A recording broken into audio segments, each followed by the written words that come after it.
मेरे लिए प्रोग्राम इस तरह ही है कि कोई पेंटिंग तो है नहीं, पर पेंटर बारे गल हो रही है।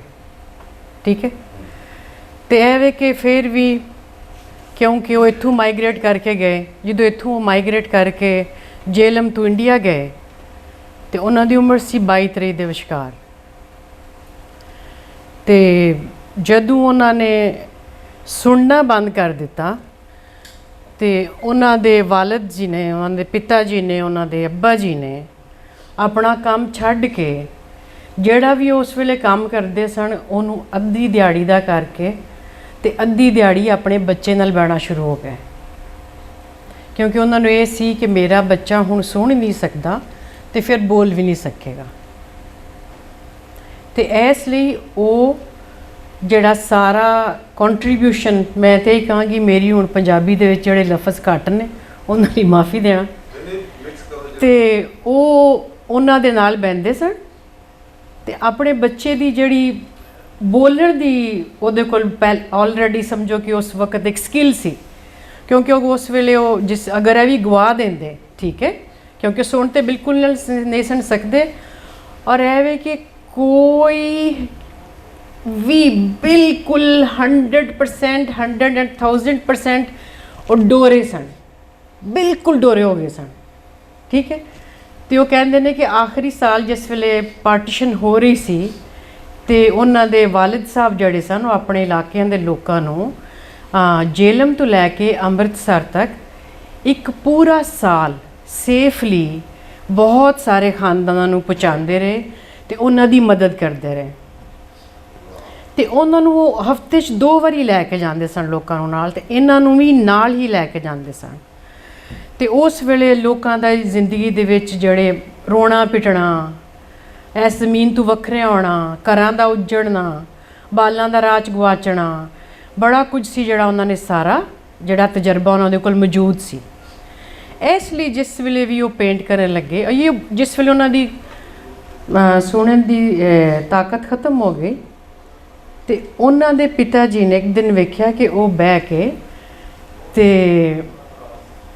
एक उन्होंने अपने बाग दे विच एक चिड़ी की ड्राइंग की, क्योंकि उन्होंने पिता जी को बिल्कुल समझ नहीं सी आ रही कि बई इस बाल का मैं हुण की करांगा। उन्होंने उस वेले ऐसे ही गल नूं फड़िया और अपने बच्चे ते ध्यान देना शुरू किया। तो जिस वेले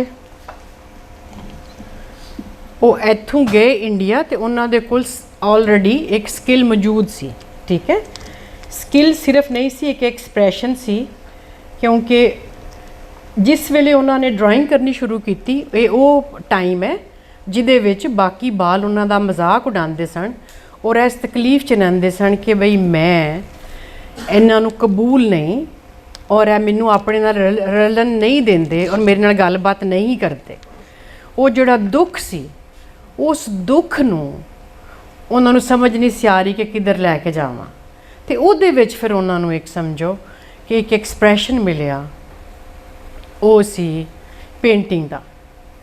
फिर जदों उन्होंने वालिद जी ने उन्होंने इत्थे मेयो कॉलेज जिन्हों कि हुण असीं NCA कॉलेज आखने आ, इत्थे दाखिल कराया। इस तो वापस बाद जदों वो माइग्रेट करके इंडिया च गए, क्योंकि 1 साल बाद गए सन 48 च, तो उत्थे जाके उन्होंने JJ इंटरनेशनल स्कूल है पेंटिंग का, ठीक है, उहदे विच भी जाके उन्होंने पढ़िया, उहदे विच भी पढ़िया। फिर उस दे बाद ऐवे कि वो सिर्फ एक पेंटर नहीं सन, वो स्कैच करते सन, पेंटिंग्स करते सन, स्कल्पचर बनाते सन, आर्कीटैक्ट सन बहुत अच्छे।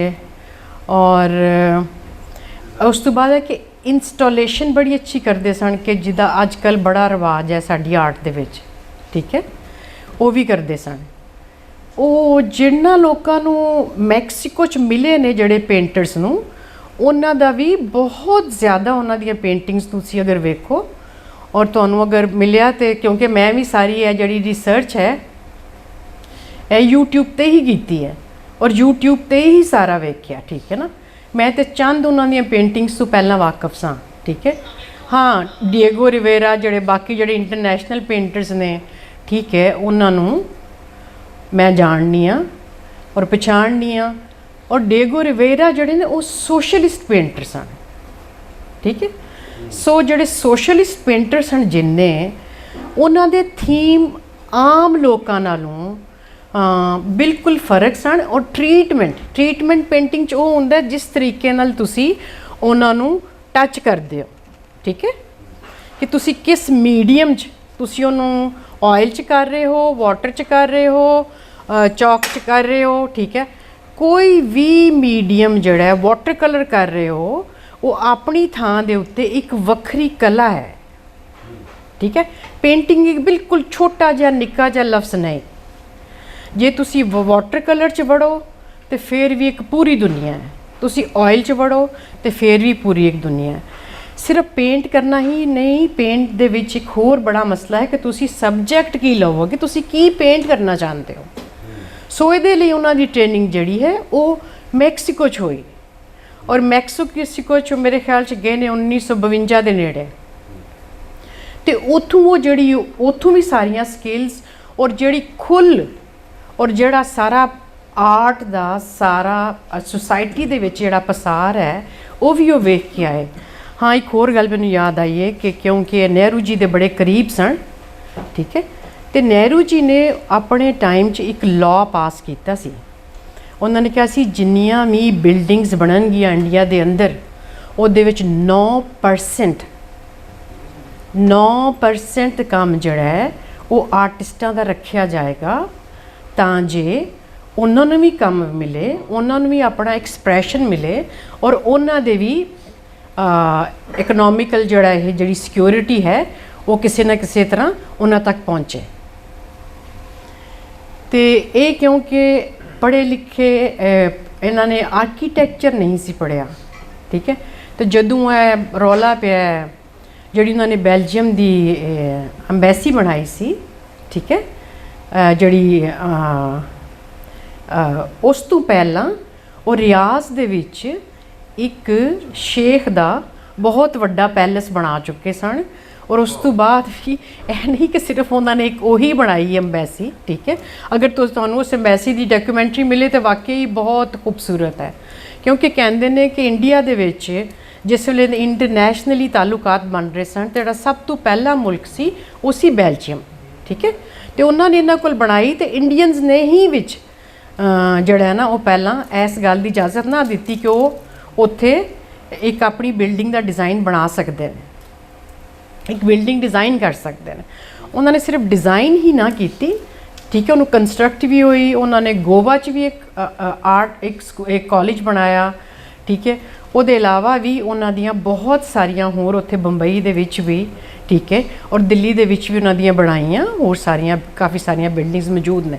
ਔਰ ਜਿਸ ਟਾਈਮ 'ਚ ਐਮਬੈਸੀ ਬਣੀ ਤੇ ਉਸ ਸਾਲ ਦੇ ਵਿੱਚ ਜਿਹੜੀ ਐਮਬੈਸੀ ਸੀ ਇਹ ਇੰਟਰਨੈਸ਼ਨਲੀ ਪਹਿਲੇ ਨੰਬਰ 'ਤੇ ਜਿਹੜੀ ਕੰਸਟਰਕਸ਼ਨ ਹੋਈ ਉਹਨਾਂ 'ਚ ਪਹਿਲੇ ਨੰਬਰ 'ਤੇ ਜਿਹੜਾ ਡਿਜ਼ਾਈਨ ਆਇਆ ਉਹ ਇਹ ਵਾਲੀ ਐਮਬੈਸੀ ਸੀ, ਕਿਉਂਕਿ ਜਿਸ ਬੱਦਰ ਨਾਂ 'ਤੇ ਉਹ ਆਰਕੀਟੈਕਟ ਮੰਨ ਰਹੇ ਸਨ, ਠੀਕ ਹੈ। ਜਿਸ ਤਰ੍ਹਾਂ ਕਿ ਇਹਨੇ ਅਫਜ਼ਲ ਨੇ ਬਲਵੰਤ ਗਾਰਗੀ ਦਾ ਪੜ੍ਹਿਆ ਹੈ, ਉਹਨਾਂ ਦਾ ਚਿੱਤਰ ਪੜ੍ਹਿਆ, ਠੀਕ ਹੈ।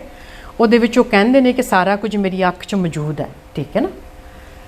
ਔਰ ਸਿਰਫ ਅੱਖ ਹੀ ਨਹੀਂ, ਕਿਉਂਕਿ ਜਿਸ ਵੇਲੇ ਵੀ ਤੁਸੀਂ ਕੋਈ ਵੀ ਚੀਜ਼ ਕ੍ਰੀਏਟ ਕਰਦੇ ਹੋ ਤੇ ਤੁਸੀਂ ਆਪਣੇ ਨੇੜੇ ਸਭ ਤੋਂ ਪਹਿਲਾਂ ਇੱਕ ਹਾਰਮਨੀ ਕ੍ਰੀਏਟ ਕਰਦੇ ਹੋ, ਠੀਕ ਹੈ ਨਾ। ਕੋਈ ਵੀ ਜਿਹੜਾ ਬੰਦਾ ਜਿਹੜਾ ਕਿ ਕੀ ਕਹਿੰਦੇ ਨੇ ਉਹਨੂੰ ਆਰਟਿਸਟ ਹੈ, ਆਰਟਿਸਟ ਅਸੀਂ ਉਸ ਬੰਦੇ ਨੂੰ ਕਹਿੰਦੇ ਹਾਂ ਜਿਹੜਾ ਕੋਈ ਵੀ ਕਿਸੇ ਵੀ ਫੀਲਡ 'ਚ ਕੰਮ ਕਰ ਰਿਹਾ ਹੈ, ਠੀਕ ਹੈ। ਉਹ ਲਿਖ ਰਿਹਾ ਹੈ, ਉਹ ਪੇਂਟ ਕਰ ਰਿਹਾ ਹੈ, ਠੀਕ ਹੈ, ਉਹ ਨਸਰ ਨਿਗਾਰੀ ਕਰ ਰਿਹਾ ਹੈ, ਉਹ ਸ਼ਾਇਰੀ ਕਰ ਰਿਹਾ ਹੈ, ਉਹ ਆਰਕੀਟੈਕਟ ਹੈ, ਡਾਂਸਰ ਹੈ, ਠੀਕ ਹੈ, ਸਿੰਗਰ ਹੈ। ਜਿੰਨੇ ਵੀ ਸਾਰੇ ਨੇ, ਜਿੰਨੇ ਵੀ ਫਾਈਨ ਆਰਟਸ ਦੇ ਜਿਹੜੇ ਸਾਰੀਆਂ ਫੀਲਡਸ ਨੇ, ਇਹਨਾਂ ਵਿੱਚ ਜਿੰਨੇ ਵੀ ਲੋਕੀ ਨੇ, ਅਸੀਂ ਉਹਨਾਂ ਦੀ ਜਦੋਂ ਉਹਨਾਂ ਦੀ ਸੈਂਸਿਟੀਵਿਟੀ ਦੀ ਗੱਲ ਕਰਨੇ ਹਾਂ ਤੇ ਫਿਰ ਅਸੀਂ ਉਹਨਾਂ ਦੀ ਗੱਲ ਕਰਨੇ ਹਾਂ ਐਕਸਪ੍ਰੈਸ਼ਨ ਦੀ। ਤੇ ਇਹਨਾਂ ਦਾ ਜਿਹੜਾ ਐਕਸਪ੍ਰੈਸ਼ਨ ਹੈ ਉਹ ਸਪਰੈਸ਼ਨ ਤੋਂ ਹੈ, ਠੀਕ ਹੈ, ਕਿਉਂਕਿ ਇਹਨਾਂ ਦੀ ਇੱਕ ਸਾਈਡ ਬਿਲਕੁਲ ਬੰਦ ਹੋ ਗਈ ਔਰ ਇਹਨਾਂ 'ਚ ਪੋਟੈਂਸ਼ੀਅਲ ਬਹੁਤ ਜ਼ਿਆਦਾ ਸੀ। ਕਿਉਂਕਿ ਜਿਹੜੀ ਅਫਜ਼ਲ ਨੇ ਇਸ ਬਲਵੰਤ ਗਾਰਗੀ ਦੇ ਮਜ਼ਮੂਨ ਦੀ ਗੱਲ ਕੀਤੀ ਕਿ ਇਹਦੇ ਵਿੱਚ ਨਵੇਂ ਲਫ਼ਜ਼ ਨੇ, ਉਹ ਨਵੇਂ ਲਫ਼ਜ਼ ਇਸ ਲਈ ਵੀ ਲੱਗਦੇ ਨੇ ਕਿਉਂਕਿ ਉਹ ਸ਼ਾਇਰੀ ਦੇ ਬਾਰੇ 'ਚ ਨਹੀਂ, ਉਹ ਪੇਂਟਿੰਗ ਦੇ ਬਾਰੇ 'ਚ ਨੇ। ਤੇ ਜ਼ਾਹਿਰ ਪੇਂਟਿੰਗ ਦੀ ਆਪਣੀ ਟਰਮਨੋਲੋਜੀ ਹੈ, हर फील्ड दे विच जिस तरह दर्जी है ਉਹਦੀ ਆਪਣੀ टर्मिनोलॉजी है, लुहार दी अपनी है, मोची दी अपनी है, सब्जी बेचण वाले दी अपनी है, दुकानदार दी अपनी है, ठीक है ना। इंज ही पेंटिंग दी भी फील्ड दी भी, और फिर उस तो बाद जो पेंटर है, पेंटर दी भी अपनी ਉਹਦੇ ਕੋਲ एक अपनी टर्मिनोलॉजी है, क्योंकि ਜਿਹੜਾ एक्सप्रैशन ਉਹਦੇ ਕੋਲ है, ਜਿਹਦੇ ਬਾਰੇ 'ਚ ਉਹ ਗੱਲ ਕਰਨਾ ਚਾਹੁੰਦਾ है, ठीक है, ਜਿਹੜਾ कि ਉਹ पेंट करके ਵਿਖਾਉਂਦਾ है। देखो जी पेंटिंग के बारे क्योंकि जो सतीश गुजराल जी गल करते हैं तो असल च वो यही गल करते हैं कि भी जे मैनू अपनी पेंटिंग नू या अपनी किसी भी क्रिएशन नू लोकां नू एक्सप्लेन करना पे तो इंज ही है कि जिमें मैनू भी परसनली कोई बंदा पूछे हाँ जी तुसी इहदे विच की वहाया है, यह कुड़ी दा मूँह नीला क्यों है या उहदा मूँह है ही क्यों नहीं, ठीक है। तो जे वो सारा कुछ मैं एक्सप्लेन ही करना है, ठीक है, तो फिर है कि फिर मैं कहानी लिखांगी, मैं पेंट नहीं करांगी। जिस तरह स्कैचिज़ विच भी जिहड़े रिटन स्कैचिज़ ने उन्हां च भी इंज ही है। तुसीं मुख्तलिफ राइटर्स नूं वेखो, किधरे कोई बंदा नावल लिखता है एंड तक जाना चाहता है, ठीक है, कोई शॉर्ट स्टोरी लिखना चाहता है, कोई एक नज़म लिखना चाहता है, ठीक है, कोई उहदे च कोई अपनी छोटा जिहा एक्सप्रैशन कहना चाहता है। पेंटिंग भी इंज है, किधरे भी मुक सकती है, एक लाइन च भी मुक सकती है, ठीक है ना। तो 500 कंधां ते भी कर दो तो नहीं मुकदी, वो कंटिन्यू रहिंदी है, क्योंकि जिस तरह लिखाई दे विच लिखत दे विच एक दे बाद एक तुहाडे कोल आइडिया है, इस तरह ही करन वाले दे कोल भी पेंटिंग च भी अगर वो एक मीडियम चुनता है, अगर वो पेंसिल खाली चुनता है या सिक्का चुनता है या चारकोल चुनता है या कोंटे चुनता है, ठीक है। ये भी एक ओदियां टर्म्स ही ने।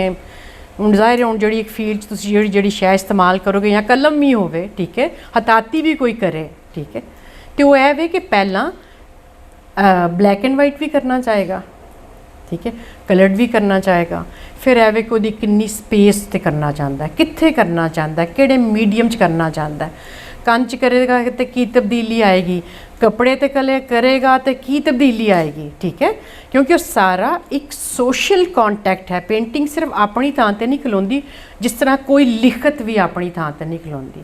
तुहानूं पाकिस्तान दे विच इछरे दा बड़ा लेटेस्ट नवा वाकया याद होना है, वो जिहड़ा एक बीबी दी कैलीग्राफी नाल रौला पिया सी, ठीक है। तुसीं इसलिए कभी भी ना समझो कि कोई भी तुहाडा एक्सप्रैशन सिर्फ तुहाडे तक है और बिल्कुल ही इस तरह इनू कोई वेखण वाला नहीं या समझण वाला नहीं। गल उत्थे ही आ गई कि उहदी अपनी अख च है, ठीक है।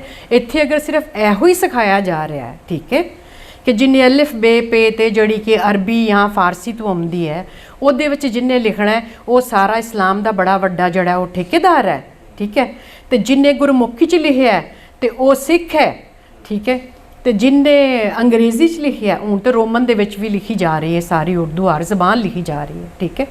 तो इस तरह वक्त दे नाल जिस तरह लिखतां बदलियां ने, इंज ही सारी पेंटिंग दी फील्ड भी बदल गई है। मैं बहुत लंबी गल नहीं खिंचांगी, मैनूं उन्हां दा एक गुजराल जी का एक इंटरव्यू याद आ रहा। उन्होंने जदों 70 साल की उम्र तक, ठीक है, 70 साल की उम्र तक उन्होंने अपनी कोई आवाज़ उन्होंने कन्ना ने नहीं सी सुनी। तो 70 साल की उम्र च वो गए आस्ट्रेलिया अपने कन का ऑपरेशन कराने, क्योंकि कोई मौजूद सन चांसिस कि बई उन्होंने कुछ कोई आवाज़ सुन सकते हैं, पर क्योंकि वो एक बड़ा ही सेंसिटिव ऑपरेशन सी ते उहदे विच ऐसी कि कुछ भी, क्योंकि वो सारा नर्वस सिस्टम नाल अटैच सी, तो उहदे च खतरा सी कि इहदे साइड इफैक्ट की हो सकते हैं। हो सकता है कि दोबारा तू टुर ना सकन, हो सकता है कि जो थोड़ा बोलते हैं वो बोल भी ना सकन, और यह भी हो सकता है कि उन्होंने जुबान चखना बंद कर दे, ठीक है, उन्होंने कोई टेस्ट ही कोई स्वाद ही महसूस ना होवे। उन्होंने सारे रिस्क जाने के बावजूद उन्होंने आस्ट्रेलिया जाके ऑपरेशन कराया और ऑपरेशन कामयाब होया। तो जिस तरह पहली बारी जिस वे उन्होंने आवाज़ सुनी, कोई भी एक आवाज़, पहली आवाज़, ठीक है ना, उन्होंने लगा कि जिस तरह धूम धा धा कोई बड़ी खौफनाक किस्म की आवाज़ आ रही है। तो उन्होंने रौला पा दिता। तो डॉक्टर ने कहा तुसी चुप कर जाओ, यह तुहाडी अपनी ही आवाज़ है, यह बिल्कुल तुहाडी अपनी आवाज़ है। और फिर एक दिन उन्होंने ਬਾਹਰ ਘਰ ਦੇ ਬਾਹਰੋਂ ਆਵਾਜ਼ ਕਹਿੰਦੇ ਨੇ ਜਿਹੜੀ ਮੈਂ ਸਭ ਤੋਂ ਪਹਿਲੀ ਆਵਾਜ਼ ਸੁਣੀ ਉਹ ਫੋਨ ਦੀ ਘੰਟੀ ਦੀ ਆਵਾਜ਼ ਸੀ। ਤੇ ਕਿਸੇ ਨੇ ਉਹਨਾਂ ਨੂੰ ਪੁੱਛਿਆ ਕਿ ਤੁਹਾਨੂੰ ਫੋਨ ਦੀ ਘੰਟੀ ਦੀ ਆਵਾਜ਼ ਕਿਹੋ ਜਿਹੀ ਲੱਗੀ? ਉਹਨਾਂ ਨੇ ਕਿਹਾ ਮੈਨੂੰ ਤੇ ਬਹੁਤ ਹੀ ਅੱਛੀ ਲੱਗੀ। ਠੀਕ ਹੈ, ਕਿਉਂਕਿ ਅਸੀਂ ਤੇ ਕਹਾਂਗੇ ਕਿ ਸਿਤਾਰ ਦੀ ਆਵਾਜ਼ ਸਭ ਤੋਂ ਖੂਬਸੂਰਤ ਹੈ, ਤਬਲੇ ਦਾ ਰਿਦਮ ਸਭ ਤੋਂ ਖੂਬਸੂਰਤ ਹੈ, ਬਾਂਸਰੀ ਦਾ ਰਿਦਮ ਸਭ ਤੋਂ ਖੂਬਸੂਰਤ ਹੈ। ਉਹਨਾਂ ਨੇ ਕਿਹਾ ਇਸ ਲਈ ਮੇਰੇ ਲਈ ਟੈਲੀਫੋਨ ਦੀ ਘੰਟੀ ਦੀ ਆਵਾਜ਼ ਵੀ ਓਨੀ ਹੀ ਖੂਬਸੂਰਤ ਹੈ, ਕਿਉਂਕਿ ਜਿਸ ਤਰ੍ਹਾਂ ਕਿਸੇ ਬੰਦੇ ਦਾ 70 ਸਾਲ ਤੱਕ ਉਹ ਅੰਨਾ ਰਿਹਾ ਹੋਏ ਔਰ ਕੋਈ ਸ਼ੈ ਨਾ ਵੇਖ ਸਕੇ, ਔਰ 70 ਸਾਲ ਬਾਅਦ ਉਹ ਕੋਈ ਵੀ ਪਹਿਲੀ ਸ਼ੈ ਵੇਖੇ ਤੇ ਤੁਸੀਂ ਉਹਨੂੰ ਪੁੱਛੋ ਕਿ ਤੁਹਾਨੂੰ ਕਿਸ ਤਰ੍ਹਾਂ ਦੀ ਲੱਗੀ।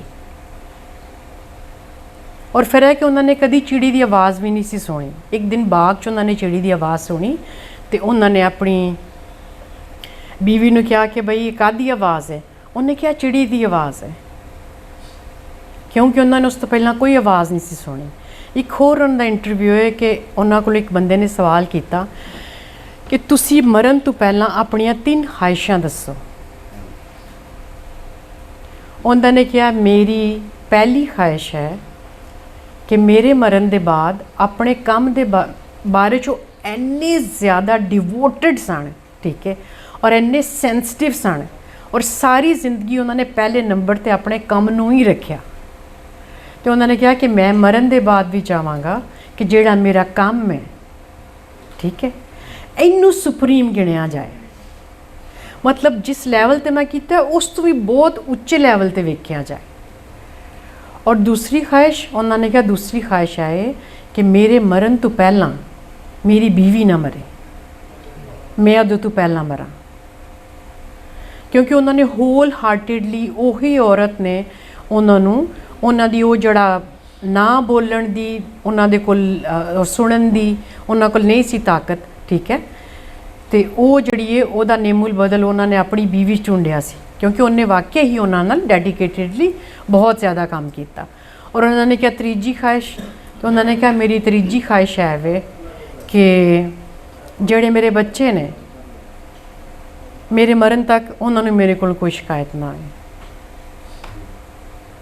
ਉਹ ਸਿਰਫ ਆਪਣੀ ਆਰਟ ਨਾਲ ਹੀ ਸਿੰਸੀਅਰ ਨਹੀਂ ਸਨ ਜਾਂ ਆਪਣੇ ਕੰਮ ਦੇ ਹੀ ਜਾਣੂ ਨਹੀਂ ਸਨ, ਠੀਕ ਹੈ, ਉਹ ਸਭ ਲੋਕ ਜਿਹੜੇ ਉਹਨਾਂ ਦੀ ਜ਼ਿੰਦਗੀ 'ਚ ਆਏ, ਜਿਹੜੇ ਉਹਨਾਂ ਦੇ ਨੇੜੇ ਆਏ, ਜਿਹੜੇ ਉਹਨਾਂ ਦੇ ਨਾਲ ਰਹੇ, ਉਹਨਾਂ ਸਭ ਦੇ ਨਾਲ ਹਰ ਸ਼ੈ ਦੇ ਨਾਲ ਸੱਚੇ ਰਹਿਣਾ ਚਾਹੁੰਦੇ ਸਨ। ਤਕਰੀਬਨ ਉਹਨਾਂ ਦੀਆਂ ਕੋਈ 12-13 ਡਾਕੂਮੈਂਟਰੀਜ਼ ਨੇ। ਉਸ ਤੋਂ ਬਾਅਦ ਕਿਉਂਕਿ ਇੰਡੀਆ ਵਿੱਚ ਤੇ ਉਹ ਪੜ੍ਹਾਏ ਵੀ ਜਾਂਦੇ ਨੇ, first year and second year ਦੇ ਸਿਲੇਬਸ ਵਿੱਚ ਪੜ੍ਹਾਏ ਜਾਂਦੇ ਨੇ, ਠੀਕ ਹੈ, ਅਤੇ ਇਸ ਲਈ ਉਹਨਾਂ ਦੇ ਬਾਰੇ 'ਚ ਬਹੁਤ ਸਾਰੀਆਂ ਸ਼ੈਵਾਂ ਨੇ ਔਰ ਤੁਸੀਂ ਸਰਚ ਕਰ ਸਕਦੇ ਹੋ। ਅਤੇ ਜੇ ਤੁਸੀਂ ਯਾਦ ਰੱਖ ਸਕੋ ਅਤੇ ਜਿਹੜਾ ਜਾਂ ਨਾ ਯਾਦ ਰੱਖ ਸਕੇ ਉਹ ਜਿਹਨੇ ਜਾ ਕੇ YouTube ਦੇ ਉੱਤੇ ਘਰ ਬੜੀਆਂ ਸ਼ੈਵਾਂ ਵੇਖਣੀਆਂ ਨੇ, ਉਹ ਸਤੀਸ਼ ਗੁਜਰਾਲ ਦਾ ਨਾਮ ਵੀ ਲੈ ਜਾਏ ਅਤੇ ਜਾ ਕੇ ਉਹਨਾਂ ਦਾ ਬਹੁਤ ਸਾਰਾ ਕੰਮ ਵੇਖੇ।